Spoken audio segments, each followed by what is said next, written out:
कर थे पंडित आचार्य रैदू। उन्होंने अभ्रंश भाषा में करीब 26 ग्रंथ लिखे। बाद में उनका हिंदी अनुवाद पंडित राजाराम जैन ने सोलापुर से किया।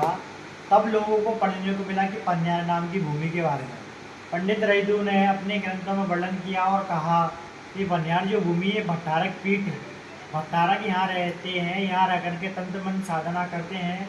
इस कारण से सारे प्रतिमा जी पे चिन्ह उल्टे भी बने हुए हैं। एक टाइम था यहाँ करीब 700 जैन परिवार थे और यहाँ पे करीब अनेकों प्रतिमाएं थी।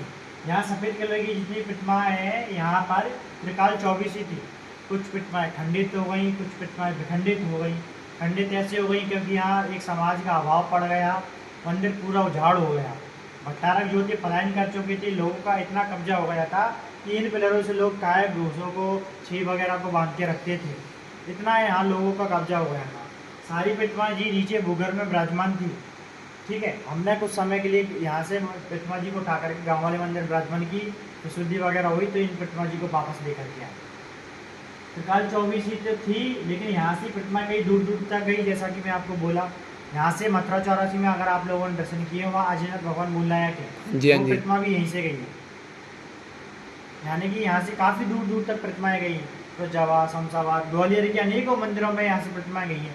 एक मंदिर का तो वर्णन आता है कि पूरी 15 प्रतिमा विराजमान है। अगर हर एक मंदिर 15 प्रतिमा विराजमान है तो पुराने मंदिर 20 हैं, 20 के हिसाब से भी एक एक प्रतिमा होगी। तो ऐसे करके अपनी 24 का खंडित हो गया और खंडित तो है हमारे पास वर्तमान में अभी भी विराजमान है। सफ़ेद कलर की जितनी प्रतिमा, इन सभी को खासियत ये है कि सारी प्रतिमा जी के चिन्ह उल्टे बने हैं, विपरीत दिशा में यहाँ बने हुए हैं।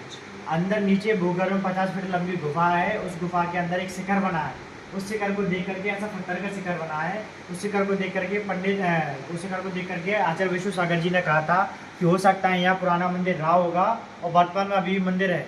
पंडित रैदू ने किताब लिखी, उस किताब में पंडित रैदू ने पूजन लिखी। उस पूजा की जयमाला में यहाँ 144 प्रतिमाओं का वर्णन किया नीचे भूगर्भ में। 1992 में यहाँ सुदर्शन महाराज जी आए थे, उन्होंने एक बावड़ी से 2 प्रतिमाएं निकाली थी। वो 2 प्रतिमाएं 1058 की हैं, यानी कि अपना क्षेत्र लिखित के साथ 1200 वर्ष होता है। तो बहुत ही चेतन, बहुत ही चमत्कारी, बहुत ही अद्वितीय प्रतिमा है हमारे यहाँ। आप लोग पधारे, आपका बहुत ही सौभाग्य है कि आप ऐसे क्षेत्र में पधारे हो जहाँ भट्टारक भूमि है, भट्टारक पीठ है। एक टाइम था जहाँ पूरी सभ्यता बसी हुई थी। 700 जन परिवार भी मायने होते हैं, जहाँ पर रह करके तंत्र मंत्र साधन हुए हैं। कईयों योग साधुओं ने यहाँ अपनी साधना की है। बहुत ही चमत्कार भूमि है ये। आप लोग नीचे दर्शन कीजिए, नीचे भूगर्भ में दर्शन कीजिए। अंदर भूगर्भ में एक 5 टाइम भगवान की प्रतिमा विराजमान है, वो पहले सामने वहाँ विराजमान थी। हमको 2010 के बाद हमने ये जीर्णोद्धार कराना स्टार्ट किया। हमको हॉल पक्का करना था। गाँव से 20 लड़के बुलाए, सुबह से लेकर शाम हो गई, प्रभु जी को मुहूर्त को नहीं ला पाए। फिर हमने उनको भगाया। फिर अगले दिन सिपल पेट किया, विनय किया, आग्रह किया और विनती करने के बाद कहा बाबा हम आपको इसके अंदर स्थान दे रहे हैं, बाद में हम आपको उचित स्थान देंगे। जैसे ही कहा तो 4 लोगों ने प्रतिमा जी को उठाकर के अंदर रख दिया। पहला चमत्कार देखने को मिला। दूसरी बात, हमने उनको कहा था कि उचित स्थान देंगे, तो पीछे हमने रेड कलर का हॉल बना के रेडी किया है, लाल पत्थर वाला। अंदर 5 बेटियाँ बन के रेडी हो चुकी हैं। तो अंदर हमारे बाबा विराजमान होंगे, वो मूलनायक बनेंगे और पीछे की जो प्रतिमा विराजमान है उनको भी स्थान दिया जाएगा। 13वीं शताब्दी है मंदिर। मंदिर 13वीं शताब्दी का सबसे प्राचीन 1058 यानी कि 1200 साल प्राचीन। आप लोग दर्शन कीजिए अच्छे से। कब होंगे वो विराजमान? देखिए बेदियाँ बन गई हैं।